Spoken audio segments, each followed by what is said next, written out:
Uh, I've been acting now for 55, maybe 56 years now.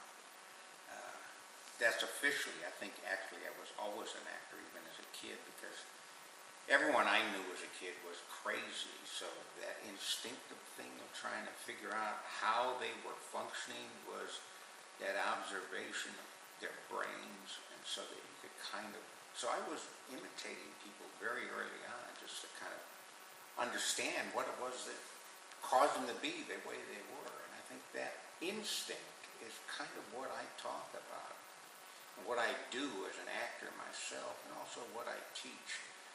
There's a lot of methods out there which have a lot of steps, and I think sometimes that kills that original thought. Some people just have an instinct for it. Some people just have it. Some people need class. Some people already have it. They can do it. I remember when I was at Northwestern University, I was coaching a lot of people, and somebody sent this kid to me. He was 19, and they sent him to me because even then, when I was still working on my degree, people knew that if I looked at you, I could see what was happening, and I told you the truth, which was scary to a lot of people. Well, this one guy wanted to know the truth, so he came to me and asked me to watch him. I saw his freshman scene, and he was good. And after the thing, I said, "Congratulations, you were really good." And then he said, "No, wait, don't go away. Let me get rid of all these people." And all these people were about 35 women, all of whom, and he was gorgeous. He was 19 and really neat. He was a very gorgeous-looking guy. And he said, "Let's walk around the campus here." So we were walking around the campus, and he said, "What should I do?" And I said, "About what?" He said, "Should I stay in school or should I go to New York?" Back in those days, if you were a serious actor, you went to New York to do stage, which was our goal. And he said, "Should I go to New York or should I stay in school?" I said, "Well, Warren, what do you want?" This was Warren Beatty. Warren said, "I want to be a star." I looked at him, I went, "Warren, you got all the stuff you need to be a star. Go to New York, or you could be real safe, stay here, get your degree, then get your master's degree." And he said, "I'm going to New York." Like 6 months later, I got my degree. I'm walking down Fifth Avenue. I see Warren coming at me, gives me a big hug. He says, "Bruce, you were right. I'm a star." And he was. Some people have it right away. I could say that about my son, Crispin. He had it. Parents, a very interesting thing that a parent should know. Look at your kid and see what they already know, and don't try to teach them what they already know. Recognize it. Sometimes people just need some advice. They don't need that much. It's there instinctually. You look at kids who do paintings and they're great, terrific stuff, until somebody starts teaching them about art. Art isn't teachable. Art is an instinct. It's inside yourself. Now, I started out as an athlete. I was in a working class neighborhood. I had my first job when I was 6 years old. I made 60 cents a week delivering groceries. I did a job every year of my life. I delivered meat on a bicycle. I sold magazines door to door. I worked in a newsstand in Loop in Chicago from 9 to 13 years of age. $6 a week. I was rich. That was a lot of money for a kid back then. And I worked in a glass factory at 14. We didn't have child labor laws. It was great for me. It made me feel powerful. 14, 15, and 16, I worked in a glass factory, ladling glass. And at night, I was on the wrestling team. We'd go to the carnival and be the shills for the wrestling concession. Sometimes a 7-foot tall guy was so scary, there weren't enough drunks or dumb ones to go up there and challenge them. So we would pretend to be the challenger. We'd go up. We got paid sometimes a hamburger or a hot dog if we went up there and got in the ring with this guy. So I guess instinctually I was already acting and I didn't even know it. Now, I was working out with weights because I was a good football player. I was on the city championship team in Chicago in 1949. We were the city champs. And I played, I was played on a semi-pro team. When I went to my first year of college, I was playing my college team on a Friday or Saturday, and then the pro team on a Sunday. Now, a buddy of mine that I'm also a painter. Those were the two things. It was sports and painting were the things that were going to get me out of that working class neighborhood. My buddy said, Bruce, you got a good build on you. Back then we had D's, M's, and Doe's accent. I had one of those accents. I had to get rid of it. He said, you ought to go down there and pose at the Art Institute. This is Chicago. You ought to go down and pose at the Art Institute. And I did. I was posing in an art class. Across the room was a beautiful naked woman posing for the class. And at break time, she came up to me and said, Bruce, how would you like to... My mind was racing. I'd seen her naked. She was beautiful. And she said, how would you like to be a gorilla? What the hell is that about? Well, it turned out she had a nightclub act, and she needed a guy strong enough to wear a 90-pound ape suit and throw her around for 10 minutes while she stripped in a strip club. And the owner of the act said, go down there and look at Bushman, the famous gorilla at the Lincoln Park Zoo. And I did. Bushman gave me my first acting lesson. I watched him. He was an elegant ape, terrific. I watched him like eat a grape, and he had delicacy. He was like a connoisseur of grapes. And I looked at him, and he gave me my first acting lesson. He said, think like a gorilla. I thought, wait a minute. So that's the first lesson in acting? Think the thoughts of a character. They're very simple, really. And I did. And I was terrific in it.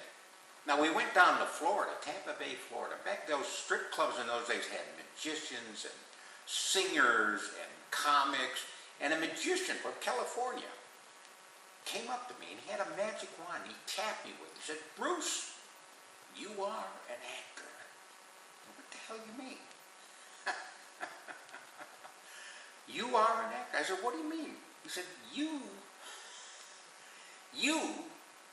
are a natural. You make that gorilla so believable that you ought to try acting. This guy, a singer in a club, he said, yeah, you ought to go to acting classes in New York. He was from New York. And I said, acting classes? There are classes for acting? I never heard such a thing. I mean, that's amazing. And he said, yeah.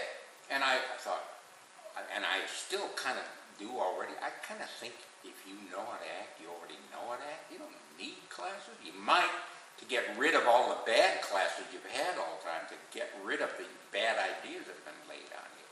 So, got me thinking. The first time I consciously thought of being an actor. Now, in those days, in my working class neighborhood, saying you were going to be an actor was like saying, oh, I'm going to wear a dress and lipstick and stuff. It was considered kind of, only the kind of swishy guys would do that. Us macho guys, we weren't supposed to do that. Of course, I was a secret nerd. Nobody knew that I was really smarter than I was. I pretended. That's why I had the D's, M's, and Doe's accent. Now, I got drafted for the Korean War right soon after that event. And I got there. I was there the last 6 months of the war. And the Chinese were very kind. Every time they kind of shot in my direction, they never, I survived the whole thing. It was great. I still like Chinese food and all that good stuff. Now, I got back to the States, and I got malaria, and I was a little bit off on my physicality, and I didn't think anyway, I went back to a college where I played football. And I saw they were casting for a play. It was Tennessee Williams' Camino Real, and I thought, I better read that. I think I should try out for this play to see if I could do it. And I read the play, and I thought I would get a 3-line part. There was a drunk who leaned out and went, show me the way to go home. And I thought, yeah, that's the part I could do. I got the lead. I got the part of Kilroy. Now, I'd never seen a play before.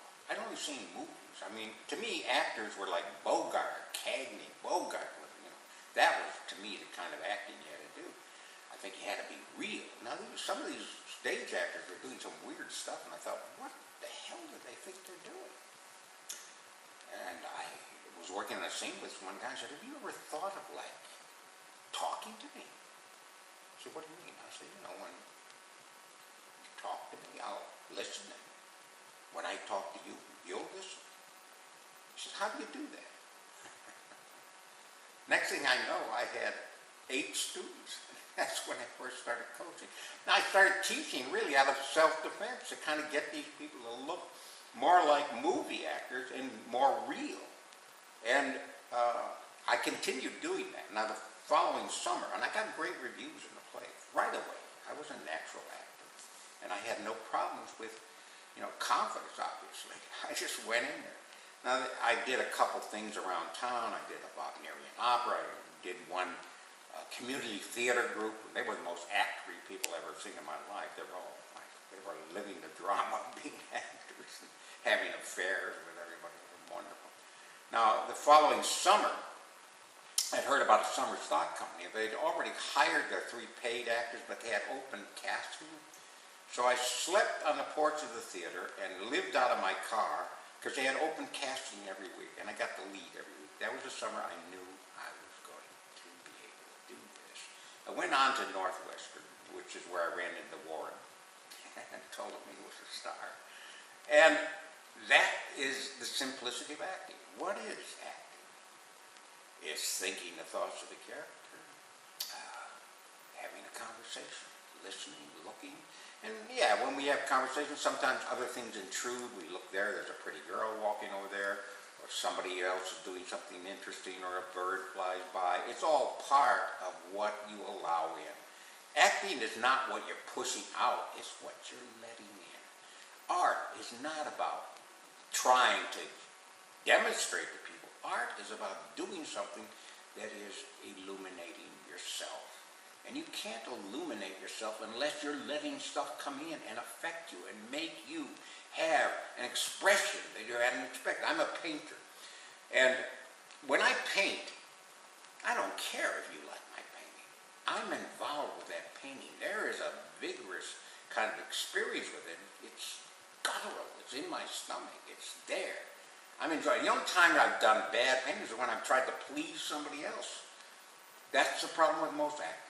They're trying to please somebody else. And sometimes it's that teacher giving you a 25, 12-step, and whatever number of steps you're supposed to make to do a part.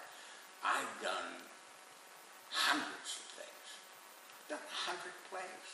I did, a lot of those were in summer stock, where I did a 20-week season one time. I did 10 weeks.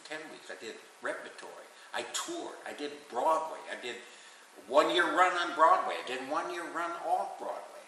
But summer stock was really the proving ground. You get a new play, and every week, 5 days, 6 days rehearsal, boom, you do it. There's no time to do steps. Think the thoughts of the character, make that guy come alive, see what that character sees, remember what the character remember, and do it. There's no time to mess around. Make it work. Every week. 1 week you're 18 years old. The next week you're 50. The next week you're 75. The next week you're 30. Boom. Do it. And you're doing good plays, and you got an audience sitting there right away, and you better control it. We were the best stage actors in the world back then when I was doing that stuff. We were terrific. The Brits were learning from us. Yeah, they could do Shakespeare, but they needed to get from us that inner core of reality. The actors back then were real. It was transferable to film. Now, one of the plays I did on Broadway was Night of the Iguana, my first Broadway show with it. Again, at Tennessee Williams played Break Man. It was wonderful to all of us. There we were. Who was in the play? Betty Davis. Betty Davis was the worst stage actress I've ever seen on stage. She was so self-conscious and so pompous. And where does that self-consciousness come? Somehow, she thought when she was doing stage, she had to be bigger to project to that audience. No, that's not the case. The case is this.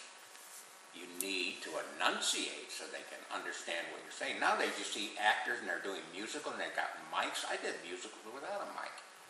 The point is to enunciate. I remember seeing Rent and all the actors were mic'd and they were going, you couldn't understand a word they were saying. Ridiculous. Mikey. It's enunciation sometimes, just technically. Yeah, there's two